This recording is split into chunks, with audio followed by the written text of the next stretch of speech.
नमस्कार, welcome to my channel. Create simple and easy.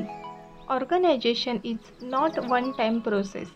त्यासाठी routine follow करणे गरजेचे आहे. म्हणजे टाईम टू टाईम क्लिनिंग करणे, एखादी गोष्ट ज्या जागेवरून घेतली ती त्याच ठिकाणी ठेवणे. यामुळे घर नेहमीच नीटनेटकं आणि टापटीप राहतं. हाच फॉर्म्युला फ्रीजसाठी सुद्धा लागू होतो.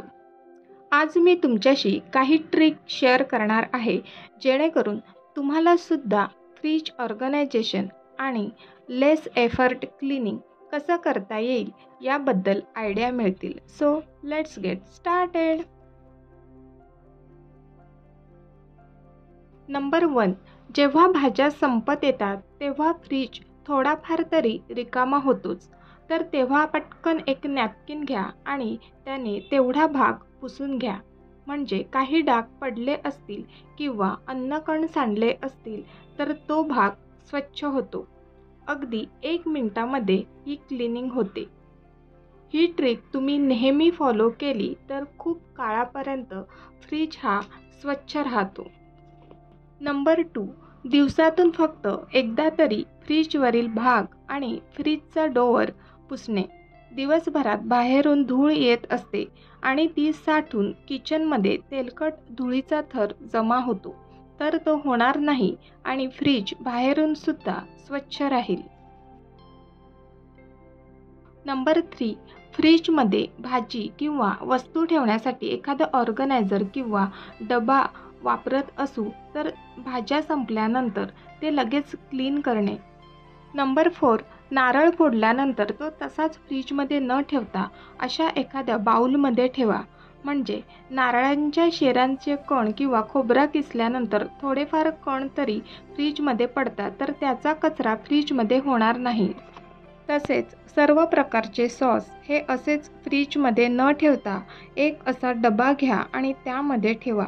म्हणजे जर चुकून त्यामधील सॉस किंवा लिक्विड सांडलं तर त्या डब्यातच राहील आणि फ्रीज खराब होणार नाही. नंबर 6. जेव्हा भाज्या बाजारातून घेऊन येतो तेव्हा त्या तशाच न ठेवता जेवढ्या शक्य होतील तेवढ्या भाज्या धुवून व्यवस्थित ड्राय करून घ्या. म्हणजे वेळेवर जेवण करताना भाजी धुण्याचा वेळ वाचेल आणि हायजीनसुद्धा राहील. सेकंड स्टेप म्हणजे भाज्या व्यवस्थित स्टोअर करणे. यामध्ये कोथिंबीर अधिक काळ फ्रेश ठेवणे खूप डिफिकल्ट होतं. त्यासाठी ही ट्रिक फॉलो करा. 100% कोथिंबीर 15 दिवसापर्यंत फ्रेश राहील. त्यासाठी असा एक एअरटाईट डबा घ्या आणि एक कॉटनचा नॅपकिन. आता या नॅपकिनमध्ये ही व्यवस्थित निवडलेली कोथिंबीर, यामध्ये पिकलेली पानं असतील तर ती बाजूला करा आणि यामध्ये पाण्याचा अंश नको, कोथिंबीर अगदी कोरडी हवी. आता ही ती नॅपकिनमध्ये ठेवून नॅपकिनने पूर्ण झाकून घ्या आणि मगच झाकण लावा. म्हणजे कोथिंबीर अधिक काळ फ्रेश राहील.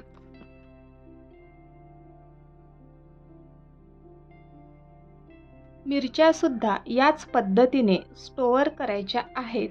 परंतु मिरच्यांचा वरील भाग असतो किंवा जी दांडी असते ती काढून टाकायची आहे. यामुळे मिरच्या लाल पडत नाही आणि अधिक काळ फ्रेश राहतात.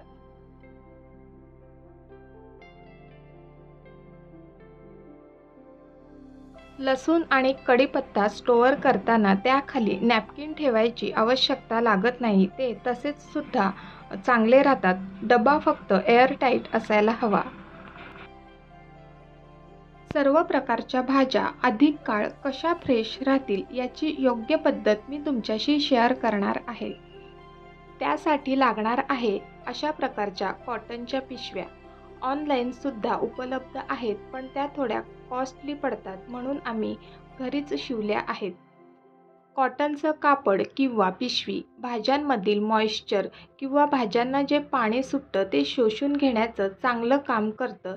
यामुळे भाज्या कोरड्या राहतात आणि त्या अधिक काळ फ्रेश राहतात. तर आता मी सर्व भाज्या अशा कॉटनच्या पिशव्यांमध्ये भरून घेत आहे. भाज्या फक्त कॉटनच्या पिशवीमध्ये ठेवून चालणार नाही, तर त्यासाठी अजून एक छोटीशी स्टेप करावी लागणार आहे, तर ती काय असणार आहे ते सुद्धा मी तुमच्याशी शेअर करते.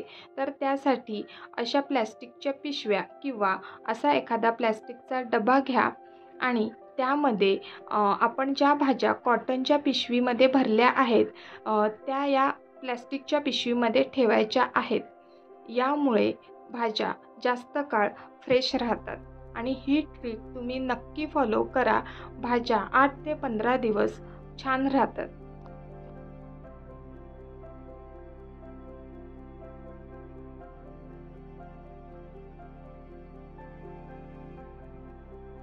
लिंबू फ्रीजमध्ये ठेवले किंवा बाहेर ठेवले तरी ते लगेच सुकतात. तर त्यासाठी एक सोपी पद्धत मी तुमच्याशी शेअर करणार आहे.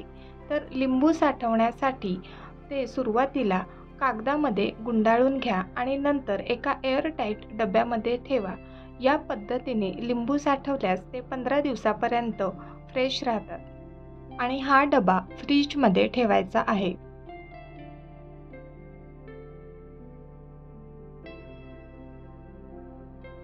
फ्रीज ऑर्गनाईज करण्यासाठी काही ऑर्गनायझर खूप यूजफुल ठरतात. तर त्यातलेच हे 2 ऑर्गनायझर मी यूज करते.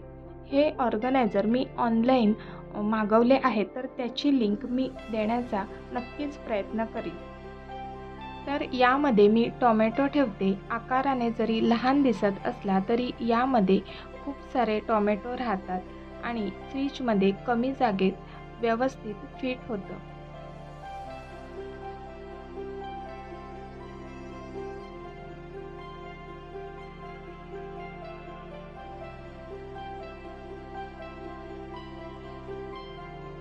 हे आहे एक ऑर्गनायझर.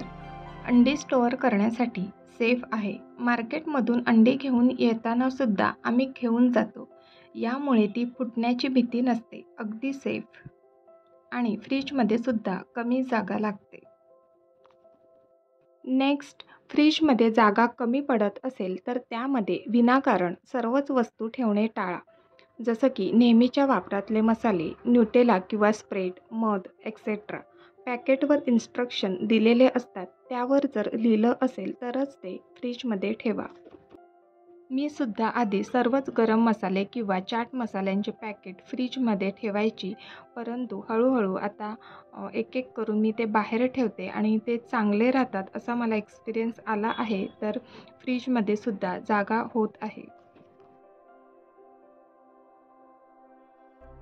फ्रीज ऑर्गनाईज करताना फोडणीला लागणारे साहित्य आहेत, जसं की कढीपत्ता, लसूण, मिरची, टोमॅटो, कोथिंबीर, आलं या सगळ्या गोष्टी मी एकाच कप्प्यात आणि आय लेवलला ठेवते, म्हणजे घाईच्या वेळी गडबड होत नाही.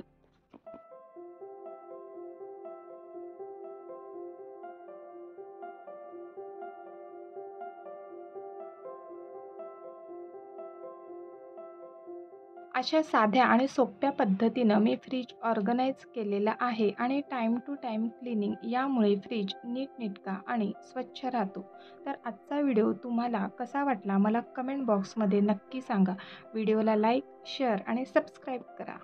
पुन्हा भेटूया पुढच्या व्हिडिओमध्ये. तोपर्यंत बाय बाय.